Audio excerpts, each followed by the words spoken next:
Right guys, I've got another unboxing here, and this is, oh, let me just finish that cake off.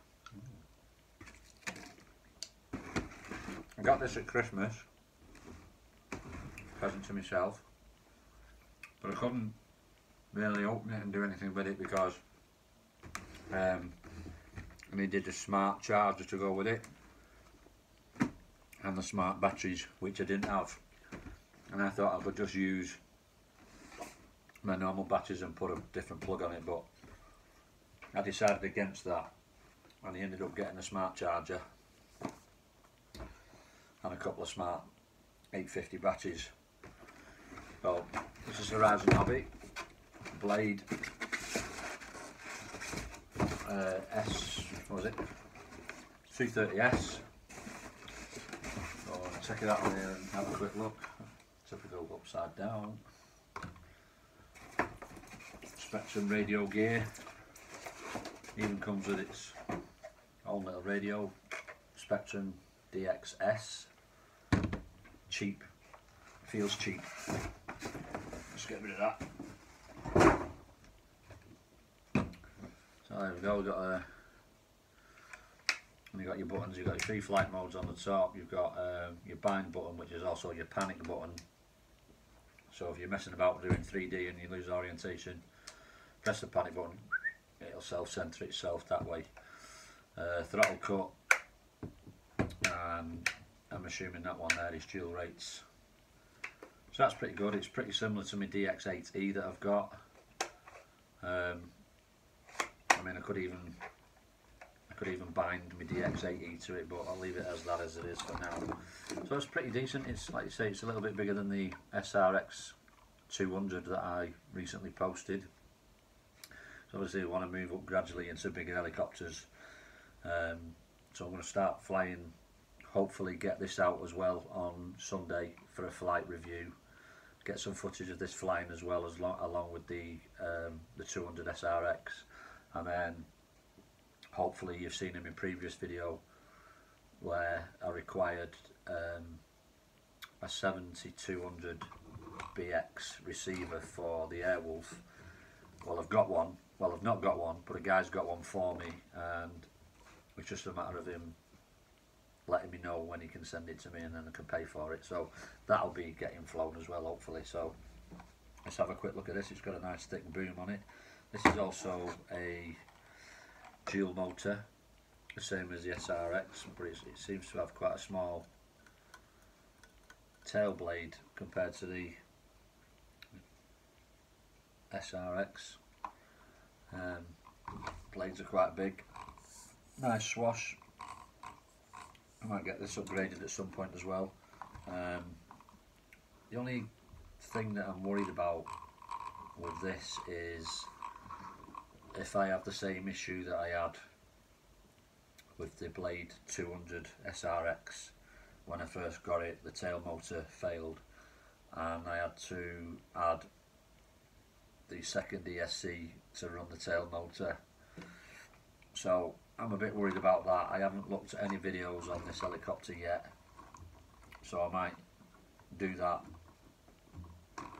tonight if I can't sleep. Just to have a look, see how it flies. I've just seen it in the shop and I thought, I like that, I want it, so I bought it. That's the kind of guy I am. If I want something, I'll just buy it. The bloody canopy is a bit of a pain to get off. I hate these rubber bungs that stick on there. They're bloody horrible. You can end up breaking the canopy if you're not careful.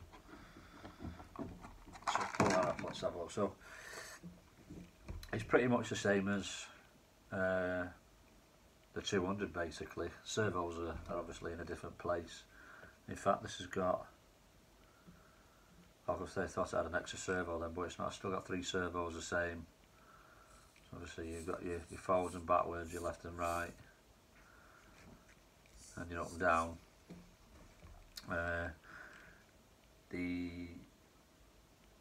Actually, looking at the receiver at the bottom there, I can actually say it's dual brush underneath the ESC, I should say. I can actually see that it says dual brush on this, so it looks like the ESC might have been bit better than the one that was in the 200. Same size, decent gear for the main gear.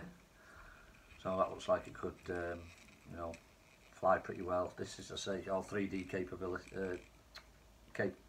capability, compatible. Yeah, that. But I mean, I like to fly scale. I'm not into this TikToking and all this upside down malarkey. I'll do a loop the loop and a bit of a roll. That's me done. That's my 3D flying. That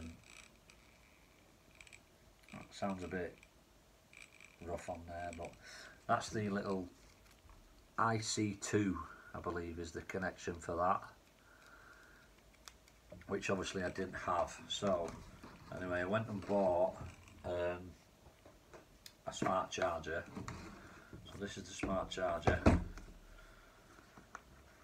and obviously that took a week or so to come after I bought the helicopter. So you've got your power pack, your plug, and then here's your charger.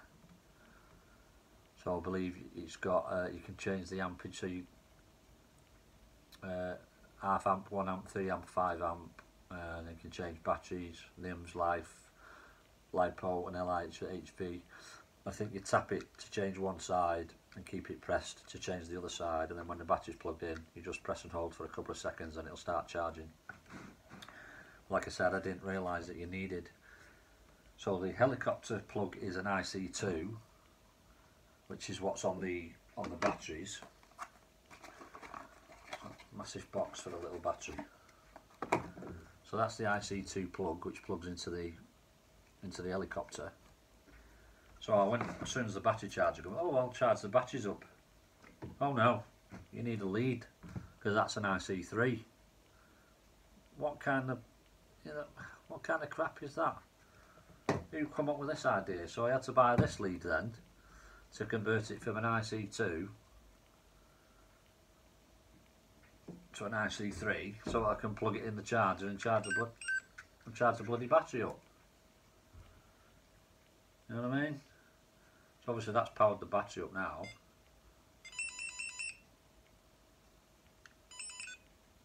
And that's just changing through the different modes on the right. So it's a bit, I was like,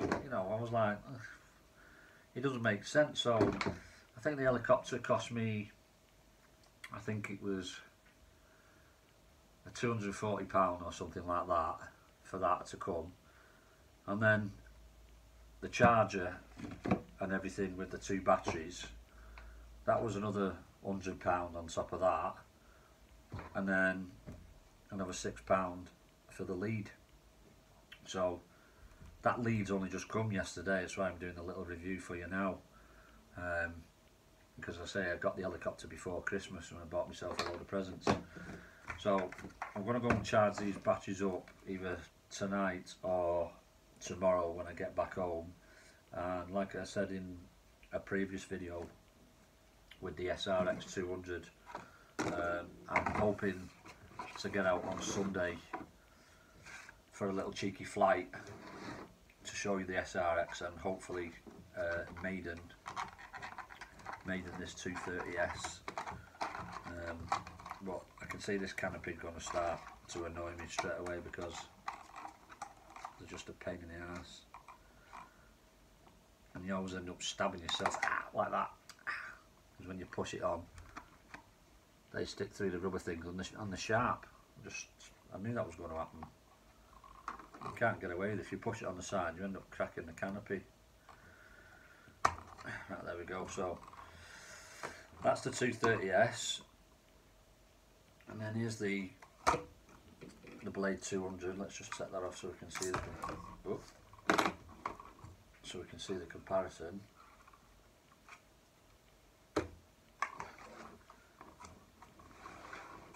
So yeah, you can see how much bigger behind that is. So I'll start off with that 200 just to get my fingers back in. I mean, it's like riding a bike. I started off flying helicopters anyway, so it should come straight forward, so it should come back to me no problem. And then I'll move on to onto the new 230S. Obviously it feels a lot lighter than that one, even though it's bigger, because I've got the upgrades on that one. And I've just noticed as well, it's not got, I like this one because it's got the fin and the boom support, whereas the 230 hasn't. But I'm sure I can upgrade that.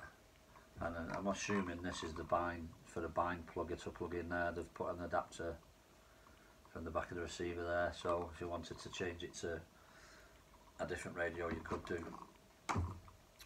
So there we go, there's the Blade 230S. Thanks for watching. Keep up to date with my videos, and I will almost certainly try and get a flight out on Sunday, even if it's just one battery just hovering and doing a little bit of flying about, and just to see how it performs basically. But yeah, I'm really looking forward to getting this one out. So there we go guys, thanks for watching again, and I shall hopefully see you on Sunday. Peace.